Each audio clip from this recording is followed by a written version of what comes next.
Desitopia aside, there haven't been too many great shmups hitting the Switch in the first months of 2020.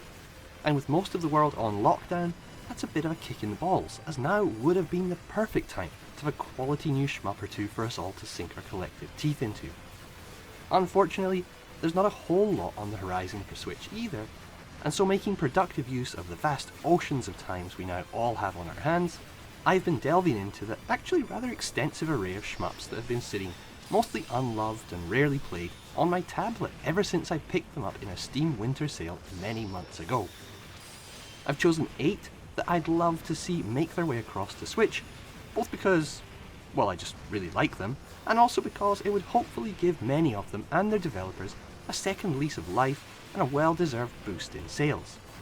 For that reason, I'm not including any of the cave games already on Steam on this list, since we all know that everybody wants them anyway. One other notable exception is going to be Zero Ranger, the reason for that omission being that I have a sneaking suspicion it may be on its way anyway. So without further ado, here are the 8 Steam shmups I would love to see make the jump to Switch. We'll start with Crimson Clover for 2 reasons. The first reason ought to be obvious. Crimson Clover, as anyone who's played it will already know, isn't just one of the best shmups on Steam, it's not just one of the best modern doujin shmups, it is simply one of the best shmups. It looks stunning, it plays brilliantly, it's fast, frantic, frenetic, it's everything you want from an arcade-style shmup. It's also been, in my experience with this Steam edition, a bit of a bugger to get to play, and the second reason I want to start with it is it perfectly exemplifies why I want these games on Switch. When I first downloaded Crimson Clover, I just could not get it to display properly. I searched and tried all sorts of different options before finally managing to get it running. Still today, however, I have to change the display settings for my whole tablet before playing, then change the settings back afterwards. That is, of course, on top of the controller setup issues you're likely to find with most games, and the fact you have to boot up your PC, load Steam, pair a controller every time you want to play. On Switch, of course, none of these are issues, and yeah, call me lazy if you wish, but one of the biggest reasons I want this and all the others on Switch is just the pure convenience of it. But also mainly because the game's just bloody brilliant.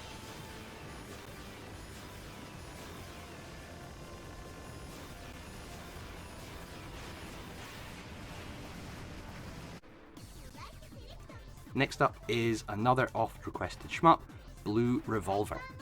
This one seems like a perfect fit for Switch, but the developers did, if I recall correctly, say that they would be a little wary of bringing it over due to worries about whether or not it could be made to run optimally. Now, while that sort of dedication is admirable, I think most of us would be willing to accept some sacrifices, provided they were small enough, in order to enjoy my and Val's beautifully realised and stylised adventure on the go. With a great art style, a wealth of training options and unlockables, and a well-worked scoring system, this one would be assured of a warm welcome.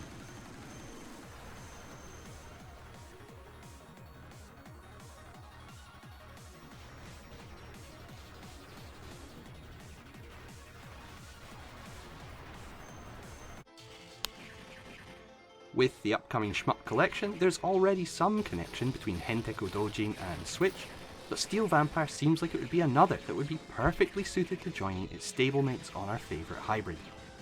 Claiming to have solved the principle of Shmup's core essence by transforming bullet hell into enemy hell, this one is a self-styled hardcore shmup, and it certainly is full-on from the moment you jump in. There are some relatively in-depth upgrade and weapon choice systems going on that, to be honest, I haven't fully delved into yet myself, but the gameplay itself offers enough unique twists to make it a potentially very worthy addition to any console's library.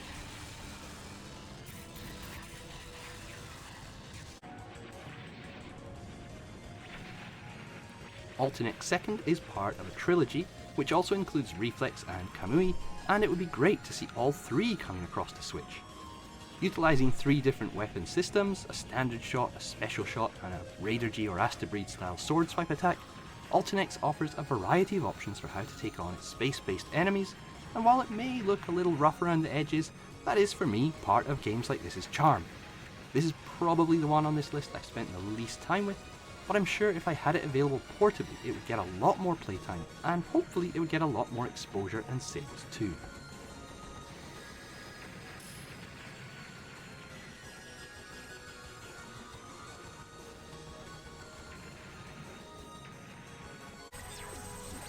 Part of another trilogy, the somewhat awkwardly named Exceed Third Jade Penetrate Black Paradox.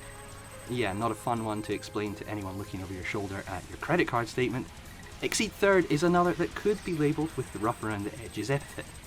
It's another, however, whose quality belies any such description, with tight gameplay and a focus on multi-stage boss fights that feature myriad original bullet patterns that will keep you on your toes and may provide a few surprises even for more experienced players. This is another that would surely get a nice boost from being on a major console, and it would be great to see a publisher willing to take a risk to bring this to an expanded audience.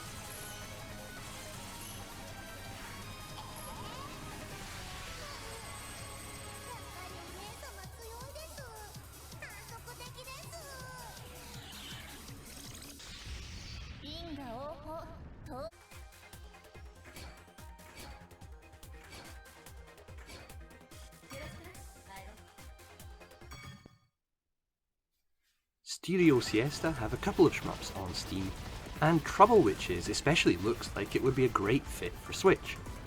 However, I haven't played that, so I'm going to talk about their other shmup, the fun and quite accessible Hurricane of the Varstray. This one is, for want of a better word, just kinda wild. You buzz about constantly bullet-filled screens in a near constant state of superpower, and the electric visuals keep this one constantly exciting. It is a little long and sprawling, with stages tending to blend into one another, but that can be easily forgiven if you treat it on its own merits as the equivalent of a popcorn munching, soda slurping blockbuster rather than a more cerebral, serious work. Lots of fun, and I'd love to have it with me on the go.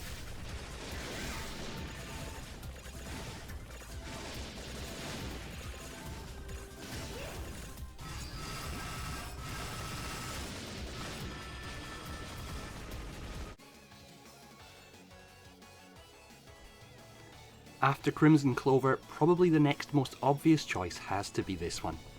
Eschatos is quite simply one of the most consistently thrilling shmups I've ever played.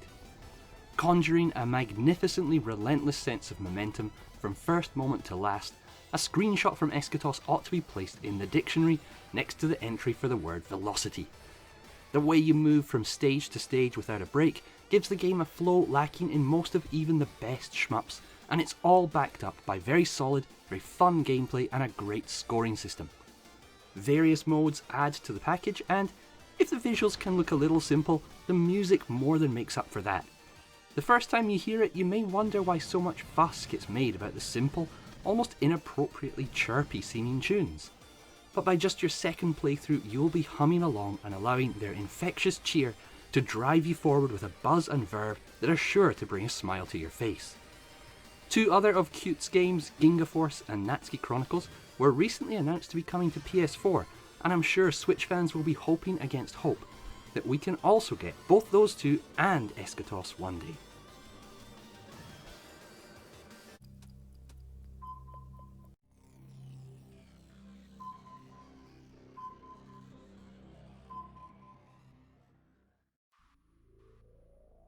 If you've been counting along at home, you'll know that we are landing now at our 8th and final game, and in my opinion we've saved one of the absolute best for last.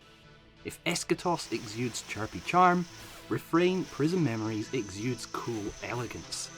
Centred around making dives into a virtual computer world, the backgrounds aren't spectacular from a technical standpoint, nor are they full of details, but the whole visual approach fits perfectly around the game's themes, with a sleek grace being more readily apparent than anything designed to wow. Gameplay wise, this is definitely one you're going to want to check out the tutorial for, as it has a lot of unusual mechanics, some of which hours of trial and error may never reveal. Refrain also sports some of the most fascinating and mesmeric bullet patterns I've ever seen. If I were a maths teacher and I wanted to convince kids my chosen subject could be cool too, I'd give them a few tries of this, as the geometric shapes the game generates are truly a thing to behold. Kudos too to the developers and their localizers for putting in place a story that is actually well written and a means of telling it that draws you in rather than acting as an annoyance or distraction. The world and characterization extends even to the individualized menu setups, and overall, this is one of the most stylish and refined shmup experiences I've enjoyed on my Steam journey so far. So there we go, 8 Steam shmups I'd love to see on Switch. I'm nowhere near as familiar with the offerings on Steam as I am on Nintendo's Portable, and this is not designed to be any sort of definitive list, it's purely a list of what's caught my eye so far. If you have any other recommendations, please do let me know. 10 Until a great looking Dojin shmup is going to be arriving in a few days, but I'm sure there are tons of others that are already available that are just waiting to be uncovered. As ever, thank you all very much for watching, and I hope to see you next time. Cheers.